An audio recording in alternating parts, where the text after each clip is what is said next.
Good evening. This is manga/anime yawa Night Talks, and it's session 6 of the Mobile Suit Gundam lecture. Tonight we'll bring you the second half of our breakdown of Episode 2, Destroy Gundam. We're live right now. Sorry about last time. We couldn't do it live. I've been rambling about that NHK special, Making Gundam the Inside Story, because it was just too fascinating. We won't cover it in this course for quite a while yet, but while talking about how Gundam was made back then, the episode Across the Atlantic Ocean came up.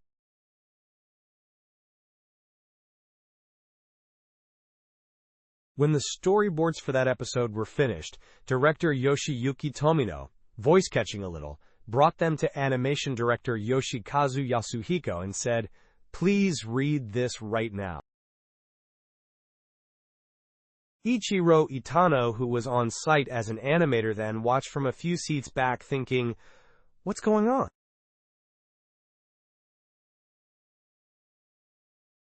He wasn't part of the main staff then, so he couldn't really butt into story matters or chat casually with Tomino. Still, he already thought, Gundam is incredible. After everyone left, he would secretly read ahead, peeking at scripts, storyboards, even episodes he wasn't assigned to.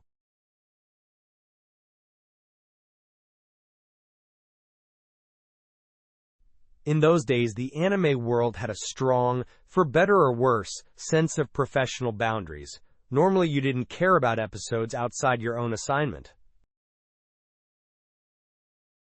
Even Itano felt a bit embarrassed to be that into the story, so at night after everyone left, he'd sneak a look at the boards and think, "So this is where it's going. Gundam is awesome. Then I'd better pour everything into my shots, at least." That's how Itano told it. Tomino came over with the storyboard. "Please read this." Yasuhiko read it on the spot while Tomino stood beside him, waiting. When Yasuhiko finished, he said, "It's good," his voice catching as well. Tomino, too, had moist eyes.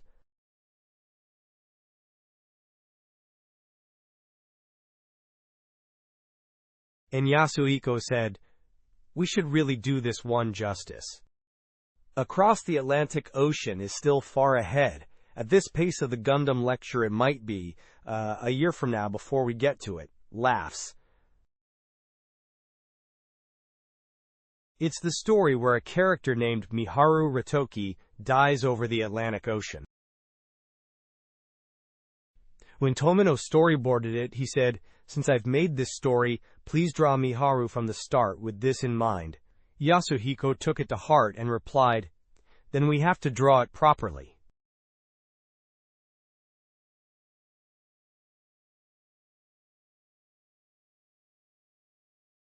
There's even a tale that Itano, who'd snuck a look at those boards later that night as usual, was moved to tears, full-on manly sobbing.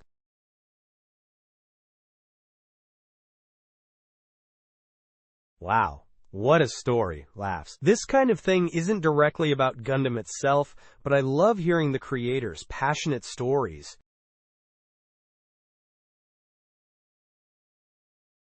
So today we'll cover the latter half of Mobile Suit Gundam Episode 2, Destroy Gundam. Episode 2 picks up right after Episode 1, and in its back half, the highlight is how relationships gradually form aboard the SCV-70 White Base, a ship full of evacuees slowly knitting themselves together.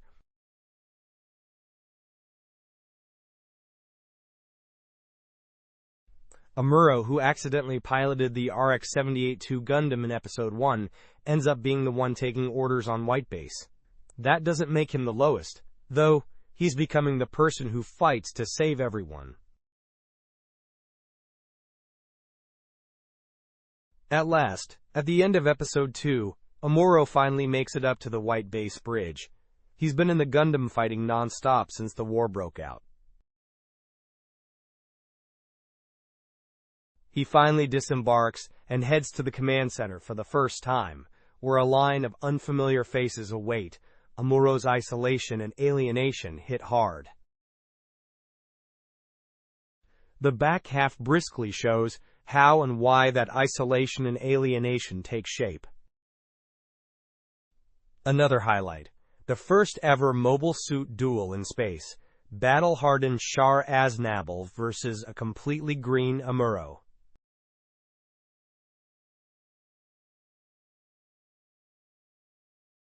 Normally that matchup alone would decide things, but the overwhelming performance gap kicks in. The Gundam is so advanced that Char Zaku II can't keep up.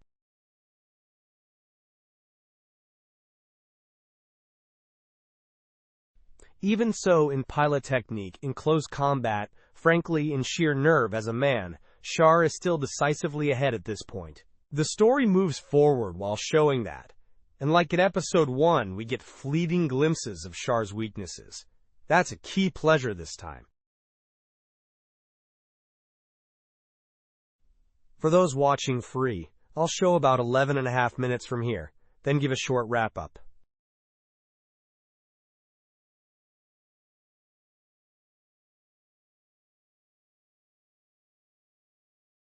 Channel members and premium members can continue watching straight through. After those sections, I'll return for a final closing commentary.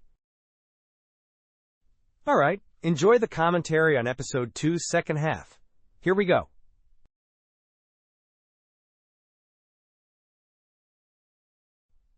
After this sequence comes Char and Sayla's encounter. Like this, Sayla Mass, a blonde, well-bred young lady, spots the infiltrating Char. Char is gathering scattered components as evidence of the Federation's mobile suit program when she levels a gun at him. Halt! It's a famous scene, so I won't belabor it. A brother and sister, separated by war, finally reunite.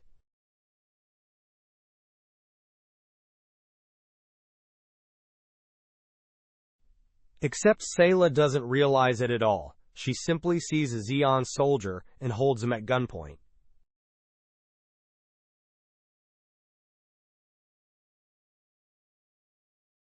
Char, however, thinks, wait, could this be my long-lost sister? But she used to cry all the time. This girl is too composed. With a gun on him, he complies as she orders, "Take off your mask," removing his helmet to show his face and read her reaction.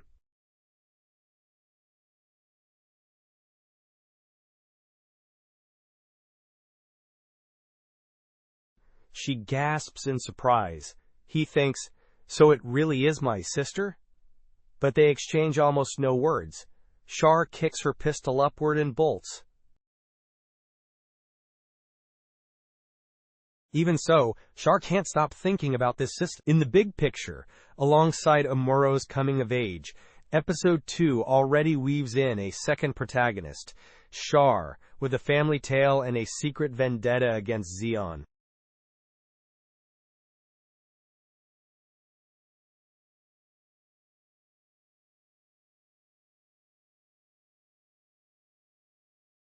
Viewers can't see the grand design yet. They're only made aware that there's a sibling connection across White Base and Zeon.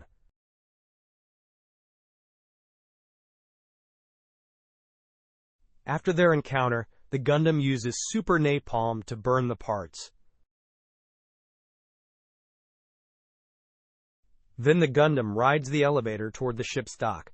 The moment the doors slide open, Char slips into the dock. As Char infiltrates the dock, the Dan Dan Dan Dan musical note motif kicks in and he coolly orders, "All units, begin withdrawal." Here's the thing. The Zeon infiltrators don't even know what they're supposed to scout. A space colony is enormous. By our old back of the envelope, we figured it's about the size of Musashino City. With only 4 men, go find the Federation's secrets is basically impossible. It's just too vast.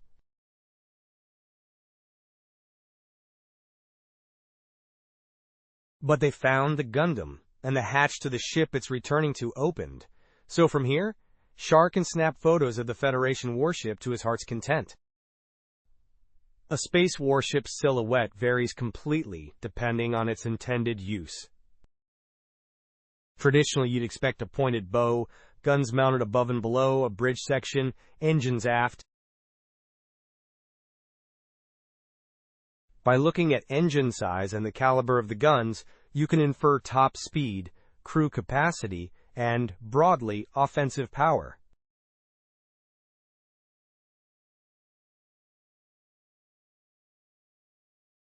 But the white base Char is photographing was built on a totally different philosophy from prior Federation ships.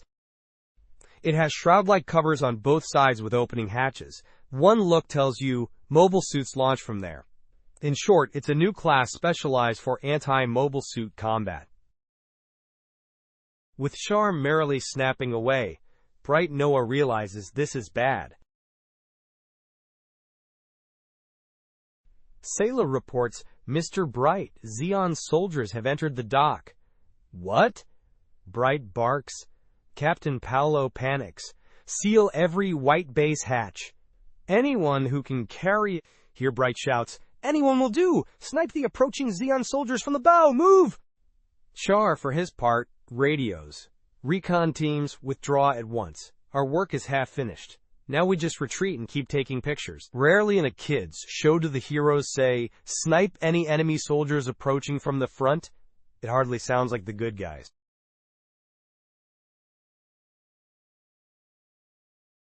Why say it? Because, for the Federation right now, the only remaining edge is that the Gundam is still secret. If the Gundam is secret, then so is the new carrier white base that operates it. Precisely because the enemy knows nothing, the losing Federation finally has a chance. Letting the enemy snap away would ruin that, hence, snipe them. Thus the battle begins, with a pretty extreme line for a TV anime. Even so, Char slips through the gunfire and gets away.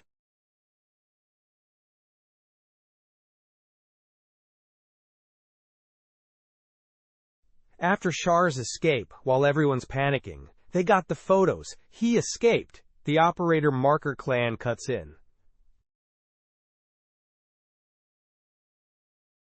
It's a line that became standard in Gundam and later anime/SF, and this may have been the first time a kids' TV anime used it. He calls out, "High heat source approaching!" Marker says, "High heat source approaching?" And Bright instantly asks, "A missile?" A smart piece of dialogue. Just hearing Konetsu Gentai Second tells viewers nothing, but Bright's follow-up lets you parse it. An intense heat source is... Thanks to that, you convert it into meaning. A large heat-emitting object is approaching.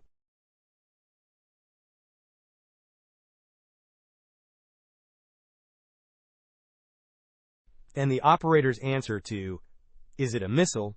is, "Large missile. Evasive course. 12 degrees left." Asked, "A missile?" he replies with both identification and helm instructions, how to avoid it.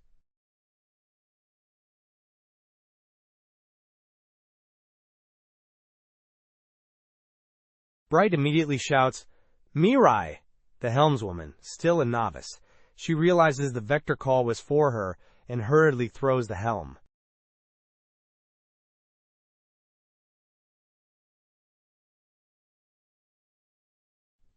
At her hesitation, Bright mutters, "Too slow." Amuro answers, "I've got it!" Bright is startled. "I'll try it," Amuro declares. He'll snipe the incoming missile with the beam rifle. Bright reflexively replies, "Do it!" Then Ryu Jose cuts into the comms on a monitor. "I'm launching!" That's this shot. This is the cut of that exchange. On the bridge, Bright stares into empty space. A small monitor shows Amuro in the Gundam cockpit. The big upper screen carries Ryu. Ryu is about to take off in the fluorine monofluoride X7 core fighter for recon. He's been prepping. Now at last he launches, calling, "I'm launching!"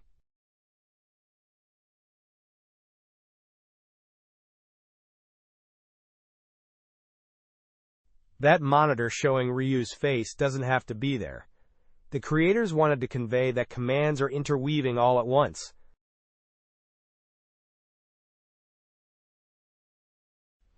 What does interweaving without panic look like? First, the radar operator calls high heat source approaching. To identify it, Bright asks missile and gets large missile. Evasion vector, but the novice helmswoman is spacing out, so Bright snaps. Mirai startles and turns. Bright mutters, too slow. Then Amuro on the small screen says, I can hit it, and Bright asks. Meanwhile on the big screen, Ryu, still a trainee but an official pilot, launches in the core fighter. To show events crammed into about 5 seconds, they designed this compact split-screen layout. Instead of cutting Amuro, then Ryu, they invert the usual scale. Small Amuro, large Ryu, so direction can control where your eyes converge.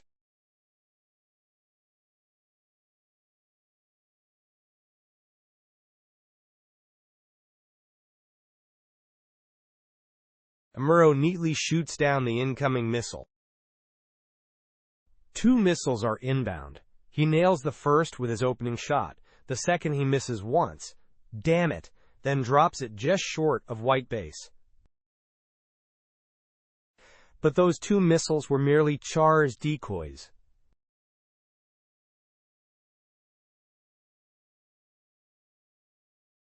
Marker, 2 more objects incoming! Bright, what? Marker, they appear to be mobile suits. Bright, only now does Zeon's true aim because while white base was busy evading and having Amuro shoot down the missiles, much slower mobile suits were closing in from behind.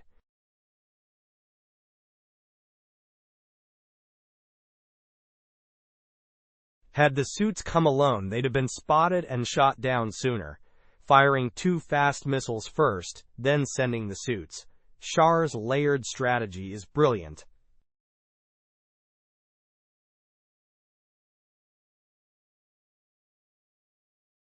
Or maybe it isn't even Char's idea. His aide, Dren, could have. It shows the depth of Zeon's tactics, and how shaky Bright's team still is. In a good way, laughs. Oscar. There's no Zaku that can close this fast. Marker. 1 Zaku is approaching at 3 times the normal speed.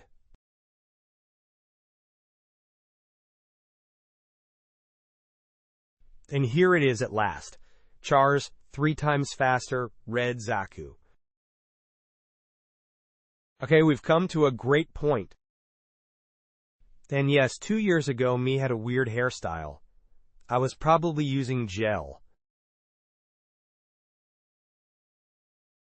My hair is thin, much thinner than most, so gel makes it go super flat.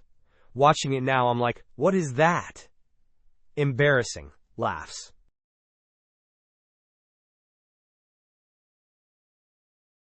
Now, Char's Zaku is finally about to enter, but what was the setup just before that? I think it was Dren's good sense at work. From the Musai-class mothership, they first launched the Zakus alone, using a cold launch or extremely low-thrust departure.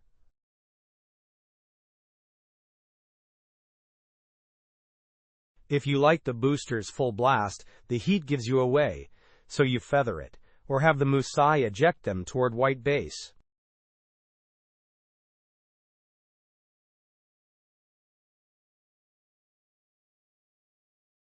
After a short delay, you fire the missiles. Their trajectories roughly match the Zaku's, and their heat signatures are far higher.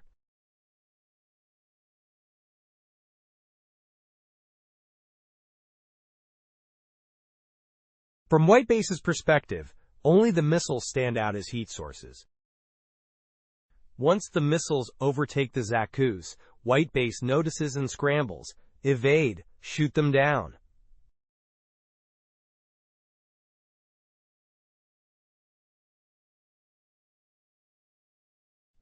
While they're sighing with relief after the shootdowns, Char's Zaku is already right behind them.